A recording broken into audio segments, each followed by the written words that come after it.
Hello everyone, welcome to the class. So this is our second class of MCQ. ठीक है, इससे पहले हमने एक और क्लास की थी MCQs के, जिसमें हमने फूड प्रिजर्वेशन से रिलेटेड जो है MCQs डिस्कस किए थे. अराउंड 10 क्वेश्चंस जो थे हमने पिछली क्लास में कवर किए थे रिलेटेड टू फूड प्रिजर्वेशन. सो आज की क्लास में भी हम सेम टॉपिक को ही कंटिन्यू करेंगे. ठीक है, तो मैंने आपको पिछली क्लास में भी एक चीज़ बोली थी कि कॉन्सेप्ट्स जो थे, ठीक है, उनको एक बार आप फिर से रिवाइज कर लेना. ठीक है, जितने भी टॉपिक्स हमने डिस्कस किए थे उन सारे टॉपिक्स को रिलेटेड टू फूड प्रिजर्वेशन, ठीक है, सारे टॉपिक्स को क्या एक बार रिवाइज कर लेना, सो दैट इजीली जो है आज की क्लास के आप MCQs अटेम्प्ट कर पाएँ. ठीक है, सो अप्रोच आपकी कैसी होनी चाहिए एग्जाम के लिए ना, कि फर्स्ट जैसे आपने कोई पर्टिकुलर टॉपिक लिया, आपने पूरी जो है अच्छे से टॉपिक को जो है कवर किया, ठीक है, समझा, एंड देन उस टॉपिक से रिलेटेड जो है MCQs आपने कवर किए. ठीक है, बिकॉज एग्जाम में क्या होता है ना कि ऐसा नहीं है, मोस्टली तो हम MCQs ट्राई करेंगे कि क्वेश्चंस जो है हम कवर करें क्लास में, बट ऐसा नहीं है कि वही MCQs एग्जैक्टली आपके एग्जाम में आ जाए. सो दैट इज़ वाई ना कि मैं कह रही हूँ कि कॉन्सेप्ट की क्लैरिटी होना बहुत इंपॉर्टेंट है, कि अगर क्वेश्चन घुमा फिरा के भी आता है, कॉन्सेप्ट बेस्ड भी आता है ना, तो आप इजीली उन्हें अटेम्प्ट कर पाएँ. ठीक है, इसीलिए मैं बार बार बोलती हूँ कि कॉन्सेप्ट की क्लैरिटी होना बहुत इंपॉर्टेंट है. ठीक है, so today we are going to continue food preservation.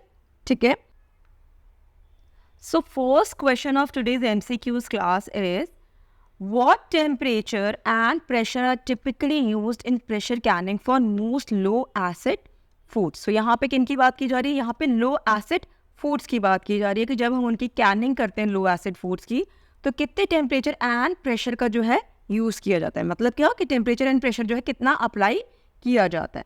ठीक है, so first option is 100 degree Celsius at 5 pound पर square inch. Second is 121 degrees Celsius and 15 pound per square inch. Third option is 70 degrees Celsius at 10 pounds per square inch. And the last option is 150 degrees Celsius at 20 pounds per square inch. So the correct answer of this question is 121 degrees Celsius at 15 pound per square inch. ठीक है, सो जब हमने Canning discuss भी की थी तो भी मैंने आपको ये टेम्परेचर बताया था. ठीक है, सो एक्सप्लेनेशन क्या है इसकी, pressure canning for most low acid foods typically involves heating them to 121 degree at 15 pounds per square inch of pressure to ensure that harmful microorganisms are destroyed and the food is safe for long term storage. So यहाँ पे आज सच कुछ बहुत ज़्यादा explain करने का नहीं, बस आपको ये पता होना चाहिए कि कितने टेम्परेचर एंड कितना प्रेशर जो है अप्लाई किया जाता है लो एसिड फूड की कैनिंग के लिए. ठीक है, now the next question is, what role does sugar play in preserving fruits like strawberries in jam? So यहाँ पे exactly क्या पूछा गया कि शुगर जो है जो हम यूज़ करते हैं एज अ प्रिजर्वेटिव, क्या होता है, ये नेचुरल प्रिजर्वेटिव होता है. सो इसका बेसिकली फंक्शन कैसे, ये मतलब ये वी कैन से कि ये प्रिजर्वेशन एक्शन जो है कैसे प्रोवाइड करता है, ये वो चीज़ पूछी है इस क्वेश्चन में. ठीक है, सो फर्स्ट क्या है, it lowers the temperature of the fruit. Second is it raises the acidity of the fruit. Third is it binds with water and preventing microbial growth. And last is it adds a sweet taste to the fruit. So इसका correct answer क्या होगा, option number C. It binds with water, preventing microbial growth. ठीक है, so that is also very easy. And ये भी कैसे, ये concept based है. ठीक है, अगर आपको पता है ना कि शुगर जो है कैसे प्रिजर्वेशन एक्शन प्रोवाइड करता है, या सॉल्टिंग जो है, सॉल्ट जो है कैसे प्रिजर्वेशन प्रोवाइड करता है, अगर आपका कॉन्सेप्ट का क्लैरिटी है तो आप इजीली क्वेश्चन जो है अटेम्प्ट कर लेंगे. अब यहाँ पे क्या होता है कि फ्री वाटर, ठीक है, ये मैंने आपको पिछली क्लास में भी एक्सप्लेन किया था कि फ्री वाटर अगर ज़्यादा अवेलेबल होगा तो वहाँ पे उस केस में क्या होता है कि माइक्रोबियल ग्रोथ जो होती है वो ज़्यादा होती है, बिकॉज उनको फेवरेबल कंडीशंस मिल जाती है अपनी ग्रो करने के लिए. ठीक है, बट अगर फ्री वाटर को जो है अगर आप या तो रिमूव कर दें या बाइंड कर दें, अब रिमूवल कैसे हो सकता है, with the help of dehydration. ठीक है, डिहाइड्रेशन कर सकते हैं, हीटिंग के थ्रू कर सकते हैं, फ्रीजिंग के थ्रू क्या किया जाता है, आइस क्रिस्टल में फ्री वाटर को कन्वर्ट किया जाता है. अब यहाँ पे क्या होता है, शुगर कैसे करता है फ्री वाटर को, फ्री वाटर के साथ वो क्या करता है, अपने आप को बाइंड कर लेता है, एज अ ह्यूमेक्टेंट वर्क करता है. ठीक है, सो फ्री वाटर के साथ वो खुद को बाइंड कर लेता है, सो दैट वहाँ पे फ्री वाटर की अवेलेबिलिटी क्या हो जाती है, बहुत कम हो जाती है, एंड माइक्रोबियल जो ग्रोथ है उसके वजह से प्रिवेंट हो जाती है या बहुत कम होती है. ये मतलब सिंपली वी कैन से कि यहाँ पे क्या अनफेवरेबल कंडीशंस जो है क्रिएट हो जाती है, बिकॉज यहाँ पे वाटर एक्टिविटी जो है वो फूड की रिड्यूस हो जाती है, एंड बिकॉज ऑफ दैट जो है माइक्रोबियल ग्रोथ क्या हो जाती है, इनहिबिट हो जाती है. सो आपको ये क्लियर हुआ कि यहाँ पे शुगर सिंपली क्या करता है, फ्री वाटर के साथ बाइंड कर लेता है एज अ ह्यूमेक्टेंट. ठीक है. Now the explanation is sugar in jams and jellies binds with water molecule preventing microbial growth and aiding in preservation. So मैंने बहुत डिटेल में आपको ये कॉन्सेप्ट क्लियर कर दिया है. ठीक है. Now the next is question number 3. So the question is, which of the following is the classic example of a fruit preserved in sugar? ठीक है. So the option is beef jerky, B is pickles, C is fruit preserve and D is potato chips. So ये तो बहुत ही easy है, कई बार exam में बहुत easy question भी आते हैं जिसमें बच्चे कंफ्यूज हो जाते हैं. ठीक है. सो इसका आंसर क्या है, फ्रूट प्रिजर्व. सो जब हमने प्रिजर्वेशन की क्लासेस भी की थी, जब मैंने आपको बताया भी था शुगर वगैरह की, जब मैंने कैंडी मेकिंग वगैरह थी, उसमें मैंने आपको फ्रूट प्रिजर्व जो बहुत डिटेल में कवर करा है. सो इसका आंसर तो बहुत सिंपल है, फ्रूट प्रिजर्व. ठीक है. So explanation is fruit preserves such as jam and jellies are classic example of fruit preserved in sugar. So बहुत easy है, यहाँ पे कोई ऐसा explanation की requirement नहीं है. ठीक है. Now the next is question number 4. What does blanching do to enzymes present in food? अब यहाँ पे क्या term use किया, टॉपिक यहाँ पे एक नया है क्या, ब्लांचिंग. ठीक है. सो अगर आपका यहाँ पे क्या है कि अगर ब्लांचिंग आपको बहुत अच्छे से क्लियर है कि ब्लांचिंग में क्या होता है, कितने टेम्परेचर पे किया जाता है, कितने मिनट्स के लिए किया जाता है, ये पूरी प्रोसेस जो है बहुत डिटेल में मैंने कवर की हुई है. ठीक है. ब्लांचिंग की पूरी क्लास में जो है मैंने बहुत डिटेल में फ्लो चार्ट के फॉर्म में भी कवर की हुई है. सो अगर आपको पता है कि ब्लांचिंग कैसे एक्ट करता है, कैसे जो है मतलब उसका बेसिक रिक्वायरमेंट ब्लांचिंग की क्यों होती है, क्या करता है वो. सो क्या करता है, एक्टिवेट करता है. ठीक है, एंजाइम्स को. Second, break them down. ठीक है. Third is preserve them and D is colours them. तो इसका आंसर क्या होगा, breaks them down. So basically क्या होता है ब्लांचिंग में कि बॉइलिंग पॉइंट से बिलो टेम्परेचर पे क्या किया जाता है, वाटर को जो है बॉईल किया जाता है, but below the boiling point. Right. उसके बाद जो है अराउंड कुछ 7 to 8 मिनट्स के लिए जो भी फ्रूट या वेजिटेबल है उसको उसमें डिप कर दिया जाता है हॉट वाटर में. ठीक है, कुछ मिनट्स के लिए. एंड ड्यूरिंग दैट पीरियड जो एंजाइम्स प्रेजेंट होते हैं वो क्या हो जाते हैं, इनएक्टिव हो जाते हैं. ठीक है. सो जितने भी अनडिजायरेबल चेंजेस होते हैं ना फूड में कॉज करने वाले, जैसे कि डिसकलरेशन कॉज करना या टेक्सचरल चेंज करना, ठीक है, इनके लिए बेसिकली क्या एंजाइम से रिस्पॉन्सिबल होते हैं. सो ब्लांचिंग क्या करती है, इन सारे एंजाइम्स को क्या कर देती है, इनएक्टिवेट कर देती है. ठीक है. सो ये आपको क्लियर होना चाहिए कि ब्लांचिंग में क्या किया जाता है, बेसिकली एंजाइम्स को इनएक्टिवेट किया जाता है सो दैट फूड में डिसकलरेशन ना हो. ठीक है, उसके अंदर कोई भी undesirable changes related to enzymes जो हैं वो ना हो पाए. सो ये तो होता है इसका प्राइमरी फंक्शन. बट कैनिंग में इसका एक और बेनिफिट होता है, वो क्या होता है कि बिकॉज ऑफ ब्लांचिंग जो होता है वो साइज जो होता है ना फ्रूट या वेजिटेबल या जिस भी फूड प्रोडक्ट का आप ब्लांचिंग कर रहे हैं, सो वो क्या होता है, साइज उसका रिड्यूस हो जाता है. ठीक है. सो साइज रिड्यूस हो जाता है, थोड़ा श्रिंक हो जाता है वो. सो उसके वजह से कैनिंग जो है उसकी बहुत ईजिली हो जाती है. बट ये क्या है, ये इसका सेकेंडरी फंक्शन में आ गया. मेन फंक्शन तो उसका यही होता है कि वो एंजाइम्स को क्या करते हैं, इनएक्टिवेट करता है. And related to enzymatic activity की वजह से जितने भी अनडिजायरेबल चेंजेस होते हैं फूड में वो नहीं आ पाते. ठीक है. So correct answer is break them down. And किसकी बात की जा रही है यहाँ पे, एंजाइम्स की. ठीक है. So explanation is what, blanchings break down enzymes in food which help preserve the quality and color of the food. ठीक है. तो जितने भी अनडिजायरेबल सिंपली जितने भी चेंजेस हैं उनको ये प्रिवेंट करता है ब्लांचिंग. ठीक है, related to enzymes. Now the next is question number 5. So the question is what is the primary purpose of blanching vegetables. So primary purpose की अगर हम बात करें तो क्या होगा, to enhance the flavour, to reduce their nutritional value, to soften them for easy consumption, and D is to preserve their color and texture. So मैंने अभी आपको पूरी प्रोसेस जो है पूरी डिटेल में जैसे अभी बताई भी है मैंने आपको कि क्या होता है. प्राइमरी फंक्शन की अगर हम बात करें तो उसका प्राइमरी फंक्शन क्या है कि कलर एंड टेक्सचर जो है उसको रिटेन करना फूड की. ठीक है. बाकी जैसे सॉफ्टन देम मतलब किसके लिए कि इजी कंजम्पशन के लिए, उसकी इजीली जो है कैन में फिल हो जाए, ये भी उसके फंक्शन है. बट यहाँ पे क्या वर्ड यूज किया है, प्राइमरी पर्पस क्या होता है. सो प्राइमरी पर्पस क्या होता है ब्लांचिंग वेजिटेबल्स का, कि वो अपना जो भी उनका कलर है एंड टेक्सचर है वो उसको रिटेन कर पाए. That is the primary purpose of blanching. ठीक है, सो करेक्ट आंसर क्या होगा इसका? Option number D, to preserve their colour and texture. ठीक है, so the correct answer is D, to preserve their color and texture. And explanation is the primary purpose of blanching vegetable is to preserve their color and texture by deactivating enzymes that can cause deterioration. ठीक है, so basically आपको पता होगा कि यहाँ पे बस simply blanching अगर आता है तो आपको पता होना चाहिए कि यहाँ पे सिंपली एंजाइम्स को डीएक्टिवेट किया जाता है. ठीक है, now the next is question number 6. So the question is, use of several methods like temperature, control of acidity, control of water, activity for preservation of food is known as. So the option A is hurdle technology, B is mixed technology, C is tumbling technology and D is multiple technology. So ये जो है ये भी मैंने आपको बहुत detail में class में कवर किया ये टॉपिक भी. सो करेक्ट आंसर इसका क्या होगा? Hurdle technology. ठीक है, सो हर्डल टेक्नोलॉजी का मतलब सिंपली क्या होता है ना कि आप बहुत सारे हर्डल्स क्रिएट करते हैं सो दैट फूड में जो है कहीं से भी कोई भी स्पॉइलर या अनडिजायरेबल चेंजेस ना आए. ठीक है, एंड यहाँ पे हर्डल्स का मतलब क्या कि प्रिजर्वेशन मेथड्स, मतलब एक से ज़्यादा मेथड का आप यूज़ करते हैं. जैसे कि जब मैंने आपको प्रिजर्वेशन पढ़ाया था तो मैंने आपको बहुत सारे मेथड्स बताए थे प्रिजर्वेशन के, जैसे कि टेम्परेचर हाई करना, लो करना.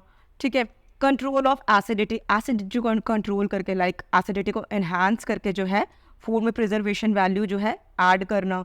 ठीक है, वाटर एक्टिविटी को रिड्यूस करना. सो बहुत सारे मेथड जब कंबाइन किए जाते हैं ना फूड प्रोडक्ट में, so that technology is called hurdle technology. आपने बहुत सारे हर्डल्स जो है क्रिएट कर दिए. ठीक है, so the correct answer of this question is hurdle technology. ठीक है, so explanation is hurdle technology in food preservation involve combining multiple preservation technique to create multiple hurdles or barriers for microorganisms, making it more difficult for them to grow and spoil food.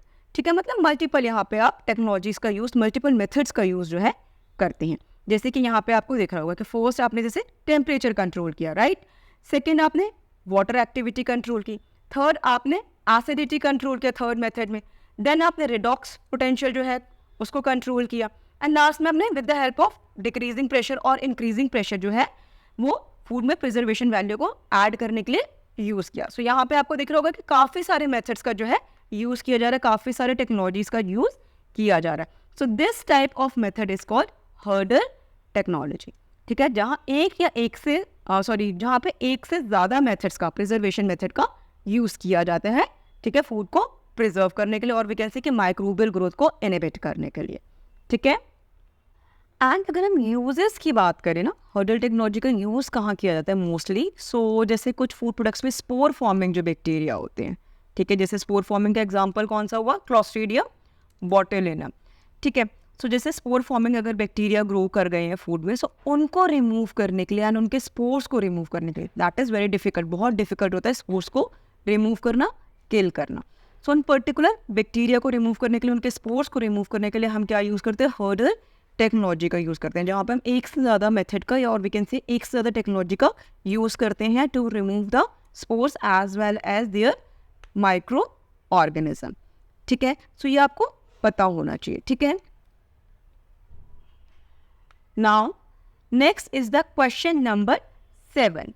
So the question is, in the high temperature short time method of pasteurization, milk is exposed to a temperature of, so the option A is 132 degree Fahrenheit, B is 145 degree Fahrenheit, C is 161 degree Fahrenheit and D option is 120 degree Fahrenheit. ठीक है, तो ये आप ज़रूर याद रखना कि यहाँ पे क्या फ़ारेनहाइट में दिया है टेम्परेचर. ठीक है, सेल्सियस में नहीं दिया. ठीक है, so the correct option of this question is answer number C, that is 161 degree Fahrenheit. ठीक है, 161 डिग्री फ़ारेनहाइट का मतलब क्या? 71.7 डिग्री सेल्सियस. ठीक है, सो मैंने आपको जब मैंने बताया था पास्चराइजेशन, जब मैंने डिस्कस किया था आपसे, तो मैंने लो टेम्परेचर लो टाइम, ठीक है, वो मैंने बताया था. High temperature short time, sorry low temperature long time, high temperature short time में, ये दोनों प्रोसेस मैंने आपको बहुत डिटेल में एक्सप्लेन की थी. ठीक है, सो HT में क्या होता है? Temperature combination and time combination क्या होता है? 71.7 डिग्री सेल्सियस. ठीक है, एंड कितने टाइम के लिए दिया जाता है ये ट्रीटमेंट? 15 सेकेंड के लिए, ठीक है। And low temperature long time में क्या रहता है 63 डिग्री सेल्सियस, एंड यहाँ पे टेम्परेचर कितना होता है 30 मिनट्स के लिए, ठीक है। सो ये आपको पता होना चाहिए टेम्परेचर, ठीक है, क्योंकि कई बार एग्जाम में क्वेश्चन डायरेक्ट आ जाता है, ठीक है। एंड ये भी पता होना चाहिए कि फ़ारेनहाइट में कितना होगा, ठीक है। Now the next is question number 8. So the question is, which of the following microorganism is eliminated in canned food? ठीक है. So the option A is Mycobacterium tuberculosis, B is Coxella bruneti, C is Clostridium botulinum, and option number D is Lactobacillus. ठीक है. सो ये भी मैंने जब Canning बताया था आपको तो मैंने ये एक्सप्लेन भी किया था. इनफैक्ट ये अभी रिसेंटली जो RPSC का फूड सेफ्टी ऑफिसर्स का जो एग्ज़ाम हुआ है उसमें भी ये क्वेश्चन आया है, ठीक है. So the correct answer of this question is Clostridium botulinum, ठीक है. सो जब भी कैन फूड आए, ठीक है, कैन फूड की कंटामिनेशन आए, ठीक है, सो मोस्टली जो कंटामिनेशन कॉजिंग माइक्रो ऑर्गेनिज्म होता है कैन फूड में, दैट इज क्लॉस्ट्रीडियम बोट्यूलिनियम, ठीक है. ये आपको पता होना चाहिए, ठीक है. एंड ये कैसा होता है, ये एनारोबिक होता है, ठीक है, एनारोबिक होता है. एंड इसके साथ साथ ये स्पोर फॉर्मिंग होता है, स्पोर्स रिलीज करता है, ठीक है. स्पोर फॉर्मिंग होता है. एंड ये कैसे स्पोर्स होते हैं, ये न्यूरोटॉक्सिक होते हैं स्पोर्स, ठीक है. नर्वस सिस्टम ब्रेक डाउन कर देते हैं, ठीक है. सो कैन फूड में जो कंटामिनेशन आते हैं वो किसके थ्रू आते हैं, क्लॉस्ट्रीडियम बोट्यूलिनम, ठीक है. So the explanation is the most important organisms to be eliminated in canned food is the spore-forming anaerobe Clostridium botulinum, which is capable of producing a very potent lethal toxin. So toxin कौन सा है, मैंने जैसे बताया अभी आपको, neurotoxin release करता है, ठीक है. एंड नर्वस जो है सिस्टम उसको ये ब्रेक डाउन कर सकता है, ठीक है. Now the next is question number 9. Which chemical is used to inhibit mold growth in bread? ठीक है. सो ब्रेड में जो है मोल्ड्स की ग्रोथ को प्रिवेंट करने के लिए कौन सा केमिकल यूज किया जाता है. So first option is benzoic acid, B is nitrate, C is sorbic acid and D is lactic acid. So the correct answer of this question is sorbic acid, ठीक है. सो सॉर्बिक एसिड का जो है use किया जाता है mould growth को prevent करने के लिए ब्रेड में, ठीक है. So explanation is sorbic and propionic acids are used to inhibit mould growth in bread, ठीक है. सो सॉर्बिक एसिड का भी यूज़ किया जा सकता है और प्रोपियोनिक एसिड का भी जो है यूज़ किया जाता है मोल्ड्स की ग्रोथ को प्रिवेंट करने के लिए ब्रेड्स में, ठीक है. ब्रेड्स इनफैक्ट जितने भी मोस्टली जो बेक प्रोडक्ट्स होते हैं उनमें जो है sorbic acid and propionic acid का ही यूज़ किया जाता है, ठीक है. Now the next is question number 10.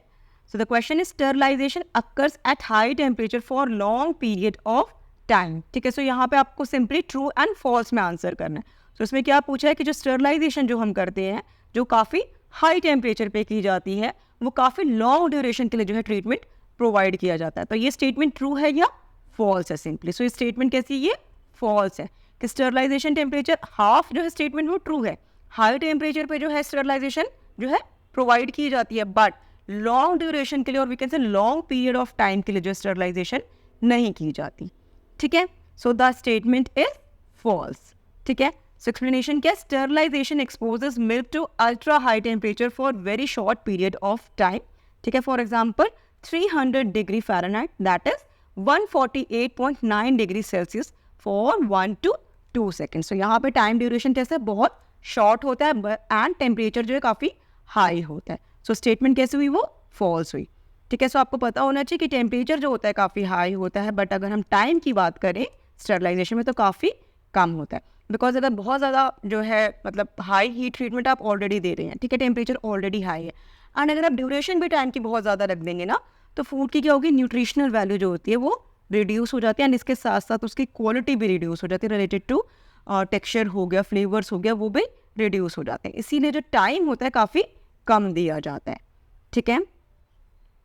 So that is all for today's class. Still मैं कह रही हूँ कि कॉन्सेप्ट जो है अगेन कॉन्सेप्ट जो है आप एक बार और रिवाइज करें बिकॉज नेक्स्ट क्लास में भी हम सेम टॉपिक ही कंटिन्यू करने वाले, ठीक है. सो एक बार फिर से एक बार आप रिवाइज कर लेना concepts related to food preservation, specially branching हो गया, फर्मेंटेशन हो गया, ठीक है. ये सारे मेथड्स जो है एक बार आप फिर से रिवाइज कर लेना, ठीक है. So that is all for today's class. Thank you so much everyone for this class.